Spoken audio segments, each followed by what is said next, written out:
भारत के खिलाफ प्रोपेगेंडा, वो भी विदेशी सरजमी पर, और उस प्रोपेगेंडा में ब्रिटेन खामोश है, क्योंकि तथाकथित खालिस्तानी अपनी हरकतों से बाज नहीं आ रहे हैं। दरअसल ये टेररिस्ट हैं और इन टेररिस्टों को कनाडा हो चाहे ब्रिटेन हो, हर जगह शह दी गई है, क्योंकि ये बार बार अपनी ओछी हरकत दिखाते हैं और इन विदेशी जमीनों पर इनके खिलाफ एक्शन नहीं लिया जाता। इस बार बरतानिया हुकूमत के सामने खालिस्तानियों ने भारत के विदेश मंत्री एस जयशंकर के साथ बदसलूकी करने की कोशिश की। हमारी देश की आन बान शान तिरंगे का अपमान किया, हमारे झंडे हमारे जज्बात के साथ खेलने की कोशिश की, और ब्रिटेन खामोश है। ब्रिटेन के प्रधानमंत्री कीर स्टारमर अभी तक खामोश है। मैं पूछना चाहता हूं, इस खामोशी की वजह क्या है? खालिस्तानियों की हरकत तब हुई जब Jaishankar Chatham house think tank में कार्यक्रम में शामिल होने के बाद कार से जा रहे थे।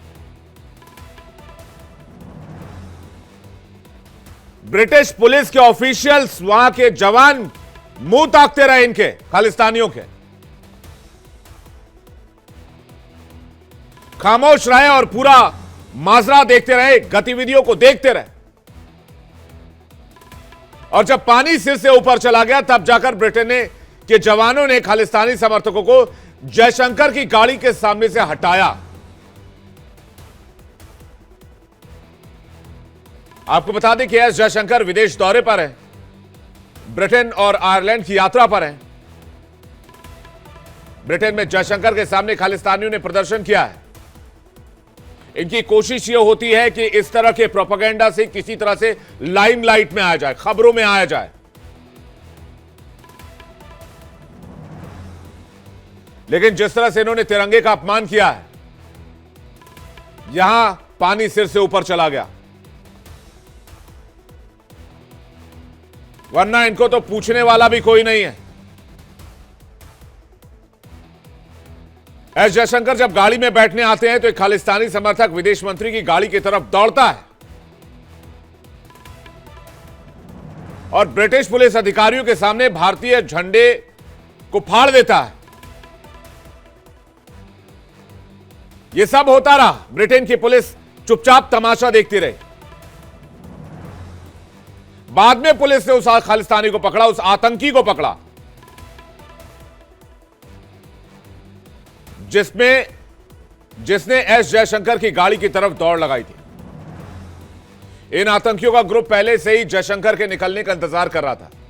ये सभी आतंकी नारेबाजी करते दिखे, लेकिन कोई एक्शन नहीं लिया गया। इस घटना का वीडियो सोशल मीडिया पर वायरल हो रहा है। घटना से भारतीय समुदाय में आक्रोश है, पूरा देश गुस्से में है। लंदन में भारतीयों ने विरोध जताया है। लोगों की मांग ब्रिटिश सरकार से है कि भारतीय ध्वज का अपमान करने वालों के खिलाफ सख्त कार्रवाई की जाए। मामले में विदेश मंत्रालय की तरफ से बयान जारी कर कहा गया है कि हमने विदेश मंत्री की ब्रिटेन यात्रा के दौरान सुरक्षा भंग होने की फुटेज देखी है। हम अलगाववादियों, चरमपंथियों के इस छोटे समूह की भड़काऊ गतिविधियों का निंदा करते हैं। हम ऐसे तत्वों द्वारा लोकतांत्रिक स्वतंत्रता के दुरुपयोग की निंदा करते हैं। हम उम्मीद करते हैं कि मामलों में मेजबान सरकार अपने राजनयिक दायित्वों का पूरी तरह से पालन करेगी। लेकिन यहां तो ब्रिटिश सरकार के मुंह पर ताला लग गया। पुलिस के हाथ पांव बंधे हुए हैं। इन चरमपंथियों के सामने पूरा का पूरा ब्रिटेन बेबस नजर आ रहा है। ऐसा लगता है कि लोगों ने हथियार डाल दिए हैं। कौन है ये लोग जिसके सामने ब्रिटिश सरकार भी मुंह नहीं खोल पा रही है? ये हम पूछना चाहते हैं, ये देश जानना चाहता है, पूछता है इंडिया। क्या ब्रिटिश सरकार खोखली हो गई है, इसलिए मेहमान नवाजी भूल गई है? और भारत का अपमान क्या ब्रिटेन की सरजमी पर होने दिया जाएगा? हम बिल्कुल बर्दाश्त नहीं करेंगे। खालिस्तानियों की नापाक करतूत, नाकाम हो गई है ब्रिटिश सरकार और क्या अगर ब्रिटेन के फ्लैग का ऐसा अपमान होता तो क्या कीर स्टारमर जो कि ब्रिटेन के प्रधानमंत्री हैं वो चुप बैठते? क्या अगर ब्रिटेन के झंडे को फाड़ा गया होता, जलाया गया होता, तो क्या वहां के प्रधानमंत्री खामोश रहते? मैं पूछना चाहता हूं।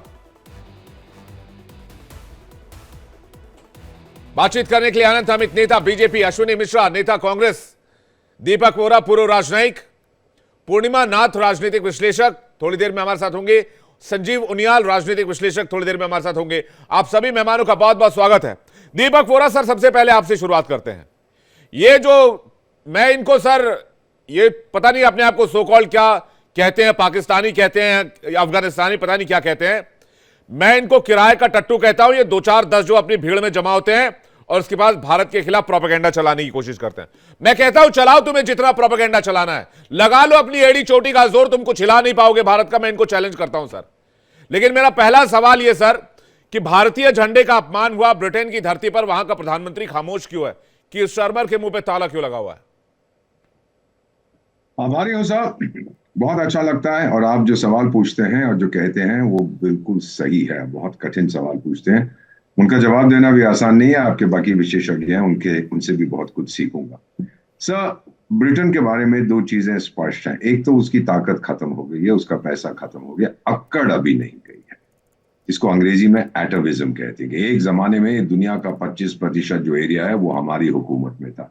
आपको याद है वो अंग्रेजी की कहावत, the sun never sets on the British empire. वो इसलिए कि भगवान भी भरोसा नहीं करता इन गोरों पर अंधेरे में। वो भारत को पसंद नहीं करते, चाहे ये स्टार वॉर्स हो या इससे पहले जो भी बने थे, वो जो अजीब बालों वाला था, जितने आए हैं, भारत को पसंद नहीं करते। क्यों सर?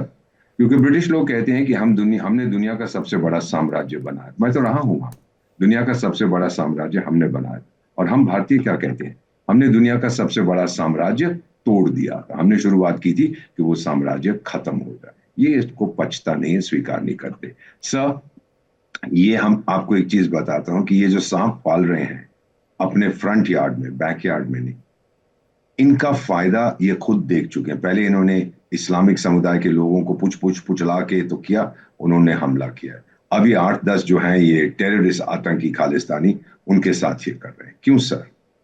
पाकिस्तान की क्रिएशन की गई थी इसलिए नहीं कि ब्रिटेन इस्लाम को पसंद करता है, लेकिन भारत के ऊपर नजर रखने के लिए, भारत को तंग करने के लिए, और ये कभी ना हो कि भारत उभरे जो उसकी असली ताकत है। So sir, let me conclude by saying, अब वो देख रहे हैं कि पाकिस्तान उनका इलेजिटिमेट चाइल्ड, जो उनका है बच्चा, वो नहीं कुछ कर पा रहा भारत के खिलाफ। तो अब ये प्रेशर डालेंगे कश्मीरी आतंकियों से और ये इस्लामिक और ये खालिस्तानी टेररिस्ट से। और जो स्टार वॉर्स साहब हैं, वो तो आपको पता ही है क्या उसकी बेइज्जती हुई थी जब उसने ये शोक सभा समिट ऑर्गेनाइज किया था लंदन में। वो यूरोपियन यूनियन में नहीं है, छोड़ दिया था उसके देश ने, और बहुत से यूरोपियंस को बुलाया, कहा अमेरिका कोई बात नहीं, अगर जेलेंस्की साहब की मदद नहीं करता हम करेंगे। और जेलेंस्की साहब खड़े होकर क्या बोले कि मैं थैंक यू वेरी मच महामहिम लोगों, अमेरिका के बिना आप लोग नपुंसक हैं, मैं अमेरिका माफी मांगने चाहूँ। ये तो इसकी हालत हो चुकी है। तो अभी भी आपके ऊपर दबाव डालने के लिए, बताने के लिए कि मैं आपके लिए समस्याएं खड़ी कर सकता हूं, ये करते हैं ये चीज, और कुछ नहीं। तो सर, वो हीरा मोती, वो जो हीरे वाला भाग गया था, उसको क्यों रखा हुआ है जेल में? हमारा लीगल प्रोसेस है, सिर्फ मेरा लीगल प्रोसेस है। जब आपको कोई चाहिए होता है तो आप दबाव डालते हैं हम पे, भेज दो, ये हमको चाहिए। हम जब कह रहे हैं कि उस आदमी को भेजो, उसने अपराध किया है, तो जी हमने ये कर दिया, वो कर दिया, कचहरी में जाओ, पहले वो कमरा दिखाओ जेल में जहां उसको रखेंगे। कौन है ये लोग सर? ताकत बाकत कुछ बची नहीं है, लेकिन अक्कड़ अभी तक इनकी पूरी है। तो मेरा मानना है सर, और आपके टेलीविजन बहुत सोच समझ के जो मैं कहने जा रहा हूं मैं कह रहा हूं, भारत में अगर ब्रिटिश हाई कमिश्नर जो है उसकी गाड़ी से उसका झंडा कोई फाड़ देगा, सर क्षमा कीजिएगा, मैं ताली बजाऊंगा सर। इसी लायक है सर ये लोग। मैं तो साफ सीधी सी बात कहता हूं और मुझे इससे कहने में कोई ऐतराज नहीं है, इसी लायक है। और जो बात आपने कही, बड़ी इंपॉर्टेंट बात कही वोरा सर, आपने कहा कि ये जो सांप पाल रहे हैं ना, यही सांप को पालने का काम शुरू किया था एक और मुल्क है जिसका नाम है पाकिस्तान। पाकिस्तान ने तालिबान पाला, टीटीपी पाला, जैश ए मोहम्मद पाला, मसूद अजहर को पाला, दाऊद इब्राहिम को पाला, कई है। मैं तो नाम गिनाते गिनाते मेरा 1 घंटा निकल जाएगा, इसलिए मैं पूरी लिस्ट बताना नहीं चाहता। अब क्या हुआ? अब वही सांप निगलने के लिए तैयार है। वो सांप खिलाते खिलाते पाकिस्तान ने इतना खिलाया कि वो पाइथन बन गया, बहुत बड़ा वाला अजगर बन गया, और वो पूरे पाकिस्तान को निगलने के लिए तैयार है। अभी कल इतना बड़ा अटैक हुआ, 40-50 लोग मारे गए, इंक्लूडिंग सिविलियंस और वहां के आर्मी के जवान। जो काम कनाडा और जो काम ब्रिटेन कर रहा है, यही कच्चा चबा जाएंगे ब्रिटेन को और कनाडा को, जिन लोगों को यह शय देने की कोशिश कर रहा है। मैं पूर्णिमा जी के पास आ रहा हूं, पूर्णिमा जी का एक इस पर टेक चाहूंगा, उसके बाद में अनंत अमित आपके पास आता हूं। पूर्णिमा जी। जी नमस्ते sir, thank you so much for having me. ये तो बहुत ही डेंजरस सिचुएशन है। मैं काफ़ी टाइम से इसके बारे में बात कर रही हूँ। ये सिर्फ लेफ्ट ओरिएंटेड सिचुएशन नहीं है। आप तो यूके में ऐसा सिचुएशन देख रहे हो। यूके का सिचुएशन अभी क्या हो रहा है कि उनको खुद का स्टेट का टेक ओवर हो चुका है। और हमें पता भी है कि it's probably going to be the first European country with nuclear power, ऐसे बोल तो दिया है उनके यूके की home secretary, former home secretary, ये ब्रिटिश, उन्होंने बताया था, स्वेला ब्रेवमैन। ये तो हमें देखते हुए नजर आ रहे हैं। अभी पाकिस्तान और खालिस्तान की बात हम करें, there is no doubt at this point of time it is a Pakistani propaganda in UK, in America, in Canada, in Australia. अभी रिसेंटली जो जब प्रेसिडेंट ट्रम्प के साथ पीएम नरेंद्र मोदी की बातचीत हुई थी, यहाँ पे इनकी स्टेट विजिट हुई थी, वहाँ पे क्या हुआ था व्हाइट हाउस के सामने? गुलाम नबी फाई, जो पाकिस्तानी आईएसआई एजेंट था, जो जेल काट के आए हैं, वो एक्चुअली खालिस्तान का झंडा लेके खालिस्तानी प्रोपागेंडा चला रहे थे वहाँ पे व्हाइट हाउस के सामने। तो there is no doubt at this point of time, if anybody has a little bit of doubt कि ये खालिस्तानी प्रोपागेंडा, पाकिस्तान के साथ कोई कनेक्शन नहीं है, ये we have literally fresh evidence at this point of time.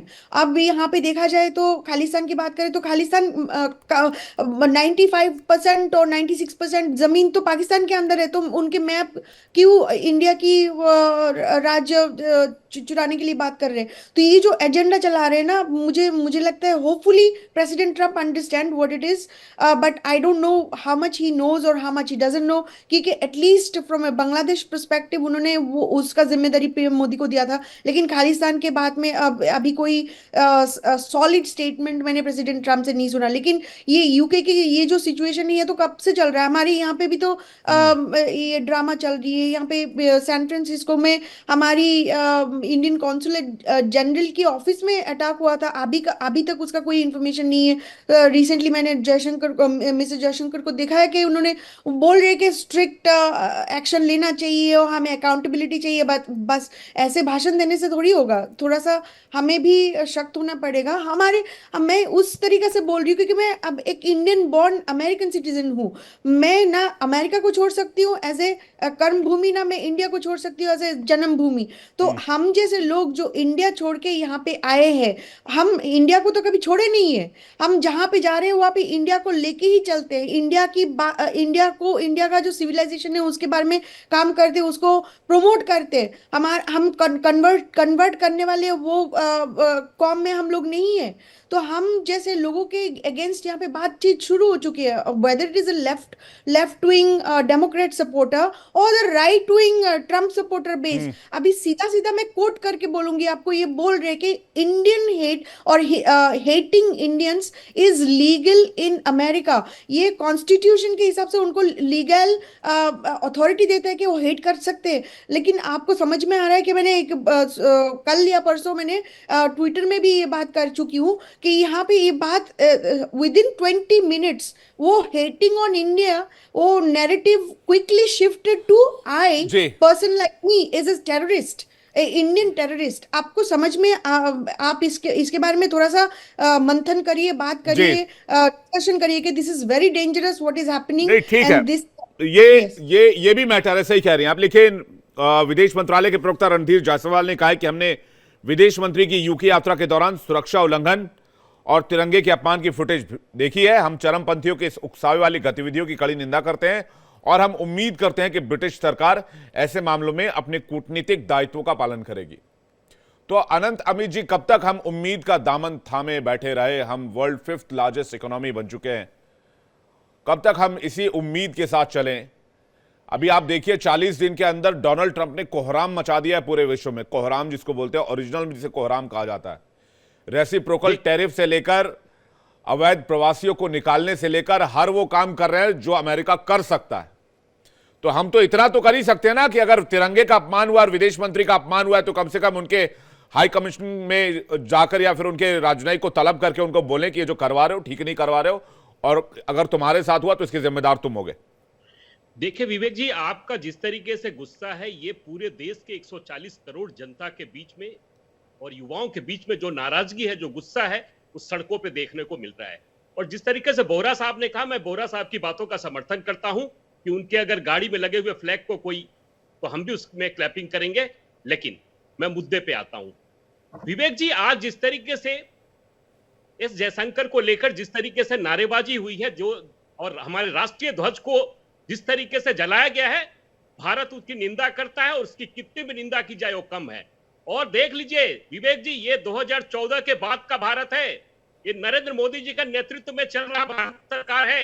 और हम ये जानते हैं कि माननीय मोदी जी किस तरीके से जवाब देना जानते हैं। और देश की 140 करोड़ जनता आंख पे टकटकी लगाई हुई बैठी हुई है और 24 घंटे अभी होने वाले हैं। और मुझे पूर्ण विश्वास है कि ब्रिटेन जैसी कंट्री को इसका जवाब देने के लिए हमारी सरकार सक्षम है। और ये दूसरा, और विवेक जी मैं बताना चाहता हूं, ये मुद्दा जो है ना, ये देश के तुष्टीकरण की राजनीति करने वाले उन नेताओं और उन दलों के लिए भी एक शिक्षा है जो देश के अंदर बैठकर देश की विरोधी भाषाएं बोलते हैं। आज जब जम्मू कश्मीर की बात हो रही है, इसके पीछे जाने की जरूरत है कि एस जयशंकर ने जिस सभा में जम्मू कश्मीर के मुद्दे को लेकर जब बात करते हैं, वो कहते हैं कि कश्मीर आज किस तरीके से प्रगति कर रहा है। कश्मीर में 3 चरणों में जिस तरीके से विकास हुए, धारा 370 हटने के बाद, और वहां के विधानसभा चुनाव में जिस तरीके से वोटिंग हुई है, उस तरीके से। और तीसरा जो चरण है कश्मीर को आगे बढ़ाने का, वो पीएको को कैसे अपने में शामिल करना है, और पाकिस्तान जो चोरी करके हमारी जमीन पे बैठा हुआ है,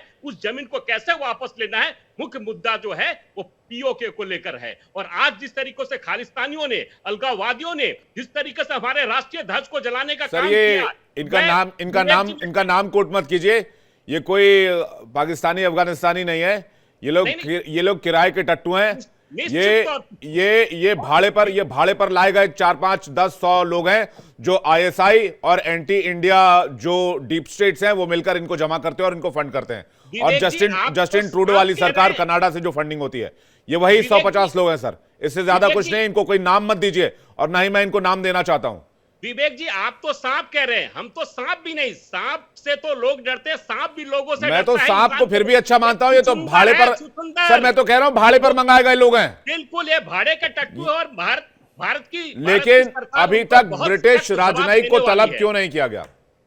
देखिए, वो एक सरकारी प्रक्रिया है, राजनयिक प्रक्रिया है। उसके तहत निश्चित तौर पे इस पे सरकार अपना काम करेगी। और विवेक जी, आपको देखने को मिलेगा, ये पहली घटना नहीं है। मैं 2-3 घटना आपको और बताना चाहता हूं कि पहली घटना घटती है 3 नवंबर 2024 को कनाडा के हिंदू के मंदिरों में जिस तरीके से खालिस्तानी मंदिरों को तोड़ने का काम करते हैं। उसके बाद घटना घटती है 28 अप्रैल 2024 को कनाडा। सर इनको चरमपंथी समूह बोलिए। मैं आपसे बार बार रिक्वेस्ट कर रहा हूं, इनको कोई नाम मत दीजिए आप।